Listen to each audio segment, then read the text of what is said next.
लेकिन मैं के शर्मा जी आपको लेके आना चाहता हूं चर्चा में। जी। मुश्किल क्या है इस वक्त, आपको क्या लग रहा है? ये 3 राज्य चूंकि इस हाथ से फिसल गए, जिसमें ये उम्मीद लगाए बैठे थे कि हम तो बीजेपी को साफ शिकस्त दे देंगे, इसके बाद जितनी सीटें जहां जिस सहयोगी को देंगे उसको लेनी पड़ेंगी। ये क्या स्थिति थी जो अभी अचानक याद आया कि 6 तारीख को बैठक कर लेते हैं? देखिए, मैं राममोहन जी इस चर्चा पे आऊंगा, लेकिन इसके पहले एक कांग्रेस के प्रवक्ता की एक झूठ थोड़ी सी स्पष्ट कर दूं। थोड़ा अध्ययन करते तो ऐसी गलती नहीं करते। इन्होंने अभी कहा कि आधे % से एक राज्य में हमारा आगे पीछे हुआ है, आधा % से नहीं हुआ है। मैं बता देता हूं, राजस्थान में हम लगभग 42% में वोट मिला, इनको 40%, 2% का अंतर है। और मध्य प्रदेश में हमें 48% वोट मिला है, इन्हें 40%, लगभग 8% का अंतर है। इसी तरह से छत्तीसगढ़ के अंदर में हमें 46.27 मिला है, इन्हें 42 पॉइंट, लगभग 4% का अंतर है। तो हालांकि मैं उसमें नहीं पढ़ता कि और कितने वोट मिले, ये मुनिबीगिरी कांग्रेस करे और अपने हार को छुपाने की कितनी कोशिश करे। जनता को पता है कि तीनों राज्यों में हारे हैं और जनता ने इनको प्रतिसाद दिया है, इनके अहंकार का, इनके झूठ का, इनके निकम्मेपन का। जो गहलोत साहब जो बोला करते हैं, जो भाषा, मैं उस भाषा का उपयोग कर रहा हूं, जो अपने डिप्टी सीएम के लिए कहते हैं, नकारा, निकम्मा, जो सारी चीजें। तो सच्चाई तो स्थिति है। रही बात, आपने हमसे कहा कि इनके गठबंधन का, इसका उसका, देखिए हमारी चिंता इनका गठबंधन की मजबूती नहीं है, हमारी ये चिंता होनी भी नहीं चाहिए। मैं तो पहले ही कह चुका हूं, 2023-2024 का सबसे बड़ा मजाक होगा ये घमंडिया गठबंधन, जो हो ही नहीं सकता। ये सबसे बड़ा मजाक है और इसके सबसे बड़े हास्य कलाकार यदि कोई होगा तो वो नीतीश कुमार होंगे। तो वो स्पष्ट है। रही बात कि आप, हमारी चिंता जो है वो देश की मजबूती का है, भारत की मजबूती का है, विकसित भारत के जो है विजन का है, और उस विजन को लेके हम चले और उस विजन पर, गारंटी पर, माननीय प्रधानमंत्री मोदी जी की गारंटी पर देश की जनता जो है वो मुहर लगा रही है और 24 भी हमारे लिए स्पष्ट है। रही बात, आपने पूछा 6 तारीख, अब 6 तारीख जो है, अब कोई मान लीजिए उसमें व्यस्त है या क्या है, जो उनका होगा अपना रीजन होगा। अरे भाई, तो कोई ज्योतिषी ने मुहूर्त निकाला है क्या? 6 की जगह 7 कर लीजिए, 7 की जगह 8 कर लीजिए, करके बुला लीजिए सब लोग को।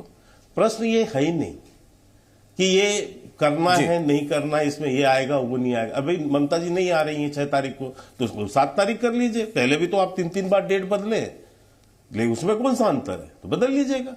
लेकिन ये विषय नहीं है। प्रश्न ये है कि कांग्रेस को आईना दिखाना है। अहंकार जो कांग्रेस का है, और ये पहली बार नहीं है, इनका इतिहास रहा है। यहां सपा के प्रवक्ता बैठे हैं, मैं एक घटना याद दिलाता हूं मात्र। 2009 में जब मनमोहन सिंह को 2015 सीटें इनको मिली, तो इन्होंने क्या किया, यही मुलायम सिंह, अमर सिंह जी अपना समर्थन का लेटर लेके कांग्रेस के सोनिया जी के दरवाजे पे खड़े थे। सारी मीडिया जो है चला रही थी कि समर्थन का लेटर लेकर आए हैं, समर्थन देना चाहते हैं। सोनिया गांधी इतनी एरोगेंट थी और यही कांग्रेस कि उनको मिलने का समय नहीं दिया। आप समर्थन लेटर की तो बात छोड़ दीजिए, मिली तक नहीं उनसे। यही आरजेडी को जो साथ में लड़ी, इसको जो है मिनिस्ट्री से एक भी मिनिस्ट्री नहीं दी। ये तो हमेशा से अहंकार से भरे हुए हैं और ये अपने सहयोगी गठबंधनों के साथ जिस ढंग का ये रवैया कर चुके हैं। आज ममता जी जरूर हैं, लेकिन ममता जी कहां से निकली हैं? ममता जी सी कांग्रेस की है ना। क्या हालात किया था कांग्रेस ने इस ममता जी का जी, ये सबको पता है। लेकिन इसके बावजूद ठीक है, राजनीतिक अस्तित्व को बचाना है, इसलिए इनको आपस में एक रहना है। अजय उपाध्याय आपको रिस्पॉन्ड करना चाहिए, लेकिन हमारे सामने ये चुनौती है भी नहीं। जी बिल्कुल, ये चुनौती हमारे लिए है ही नहीं, बिल्कुल कहीं नहीं लग रहा। अजय जी उत्तर दे रहे हैं आपकी बात का, और ना इनका कहीं स्थान है। ठीक है, अजय जी बोलिए। बड़ा अच्छा लगा, कम से कम शर्मा जी पहली बार पढ़ लिख करके आए हैं, और शायद कई बार सुनने में गलती हो जाती है, दिक्कत हो रही है। अभी चुनाव जीतने के बाद होती भी है दिक्कत। मैंने कहा कि मेरी जो पार्टी है परफॉर्मेंस वाइज हर जगह जो आई है हमको परसेंटेज वोट, उसमें राजस्थान में हम आगे बढ़े हैं जितना पिछली बार था। एमपी में जो है हम आधा % कम हुए हैं, और छत्तीसगढ़ में भी बहुत मार्जिनल गैप है हमारा। जो हमने ऑलरेडी जो हमने पिछली बार पाई थी उससे हमारा जो इस बार का परफॉर्मेंस है कोई कम नहीं है। हाँ, आपको ज़्यादा सीट आई, ज़्यादा वोट आए, शेयर, और ये निश्चित तौर पे उसका नतीजा है आपके फेवर में। तो अध्ययन करना अच्छी बात है, करना चाहिए। सलाह के लिए भी धन्यवाद शर्मा जी को कि डेट आगे करना है पीछे करना है वो हम लोग तय कर लेंगे, आपके सलाह की जरूरत नहीं है। जहां तक बात आरजेडी की आपने बात की है, दूसरे राउंड में जब आरजेडी हमारे साथ जो सरकार, हम सेकेंड राउंड में थे, अरे सुनिए, दूसरे राउंड में जो है आरजेडी हमारे साथ चुनाव नहीं लड़ी थी, इसको करेक्ट कर लीजिएगा, पहले राउंड में लड़ी थी, इसीलिए वो सरकार में नहीं आए, क्योंकि हमने तो हमारा समर्थन तो दे रही थी, समर्थन तो दे रही थी, आपको समर्थन तो दिया उन्होंने, हम वैसे लोग नहीं है, आपने, हम लोग नहीं, और यही इसका जवाब दीजिए ना, मुलायम सिंह जी को क्यों बाहर किया? सुनिए ना, बीच में मैं नहीं बोलता। नहीं, आप जो इधर बोलना कीजिए ना, आप सही जवाब दे देंगे तो अच्छा लगेगा। अरे हम तो सुनिए ना, जवाब दीजिए ना, सुनिए ना, सही में जवाब दे रहा हूं। हमें जरूरत नहीं थी तो हमने समर्थन नहीं लिया, लेकिन आप तो तोड़ के समर्थन लेते हैं, अपने ही पार्टियों को तोड़ देते हैं, अपने ही पार्टी को तोड़ देते हैं आप। तो ये तो हमने नहीं कहा कभी कि ऐसा करना है, ये तो दृष्टांत है आपका। अब इस पर मत जाइए। हाँ, अब मुद्दों पर आते हैं हम बात। हमारी बहन जूही विश्वास जी ने जो भी बात रखी है उनकी जायज बात है, प्रवक्ता एसपी साहब हैदर साहब जो रख रहे हैं बात, उनकी भी जायज है। लेकिन जो मीटिंग 6 तारीख को जो होनी है, ये अनौपचारिक मीटिंग होनी है, ये औपचारिक मीटिंग नहीं होनी है। पहली बात, इन सभी लोगों के जो प्रतिनिधि हैं जैसे आज थे, ये वही लोग बैठेंगे। इसमें ममता जी बहुत सीनियर नेता है, जब वैसी बड़े लेवल की मीटिंग होगी तो सभी सीनियर नेता बैठेंगे, सबके रिप्रेजेंटेटिव पहले से तय है, और वो आंतरिक मीटिंग अनौपचारिक रूटीन में होती है, वही मीटिंग होने वाली है। पहली बात, नहीं, फिर बीच में आपको अभी जीत में इतना अहंकारी नहीं होना चाहिए। आप अपनी हंसी उड़वा रहे हो, बातें आप खुद ही कह रहे हो कि नॉन सीरियस बैठक है, और ऐसा और नॉन सीरियस बैठक आप खुद बता रहे हो। नहीं, अजय उपाध्याय देखिए, दो बातें, फिर मैं धीरेन जी के पास जाऊंगा। सुनिए ना 10 सेकंड जी, बीच में मोहन शर्मा जी 2 मिनट। जी, प्रवक्ता हैं, भाजपा के पढ़े लिखे व्यक्ति आप हैं।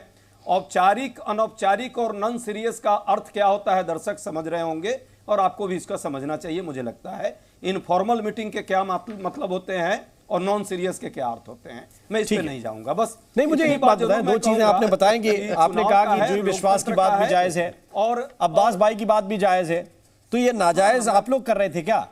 वो अगर वो सारी बात जायज ही कर रहे हैं तो आप लोगों ने नाजायज किया। और दूसरी बात जो जूही विश्वास उठा रही थी वो ये कि आप बॉस बनने की कोशिश कर रहे हैं, हाँ, चौधरी बनने की कोशिश कर रहे हैं। देखिए हमारा ये 2 दलों के बीच में छोटे बड़े हो सकते हैं, नहीं शर्मा जी, लेकिन बात तो एक ही टेबल पे होगी ना।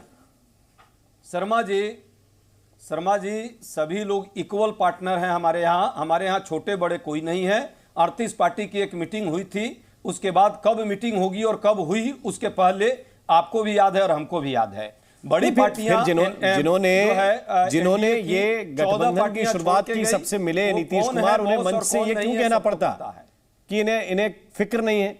नहीं, उस समय चुनाव है। अच्छा ये बताइए, फिक्र नहीं है तो तेलंगाना भी हम हार जाते क्या? फिक्र नहीं करते तो तेलंगाना हम जीत कर आए हैं ना।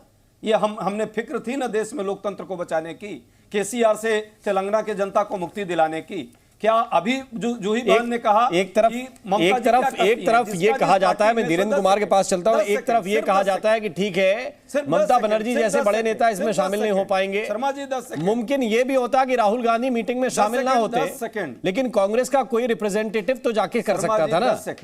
अब आप ये कहें कि कांग्रेस का कोई रिप्रेजेंटेटिव तब नहीं जा सकता था, अभी ममता जी का रिप्रेजेंटेटिव कोई आ जाए तो चलेगा। तो समस्या तर्कों में है। और ये धीरेन्द्र कुमार जी, शर्मा जी 10 सेकंड। जी उपाध्याय जी बोल लीजिए। अच्छा बोलिए। आप बोलना ही नहीं देना? नहीं बोलिए, सिर्फ 10 सेकंड मुझे दीजिए। जी बोलिए। अरे भाई, एक टीम ऑलरेडी इंडिया गठबंधन की बनी हुई है। मुझे लगता है हमारे सभी साथियों को और दर्शकों को भी स्पष्ट होना चाहिए, सभी ने अपना अपना कोऑर्डिनेशन कमेटी के लिए एक टीम दिया हुआ है, एक मेंबर। उनकी मीटिंग 6 तारीख को होनी है और आने वाले समय में विस्तृत मीटिंग होगी, उसमें सभी सीनियर लीडर्स होंगे। और ये मत सोचिए जो लोग को फुलावी ख्याल पकड़ रहा है 2024 का कि इंडिया गठबंधन टूट गया, हमारे साथी टूट गए, कोई नहीं टूटा है, सब साथ हैं। ममता जी की उस बात का ही ख्याल रखा जा रहा है कि जो जिस राज्य में स्ट्रांग है वहां वो लड़ेगा। मध्य प्रदेश में कांग्रेस पार्टी स्ट्रांग थी, छत्तीसगढ़ में कांग्रेस पार्टी स्ट्रांग थी, राजस्थान में कांग्रेस पार्टी स्ट्रांग थी, तो लड़े हैं।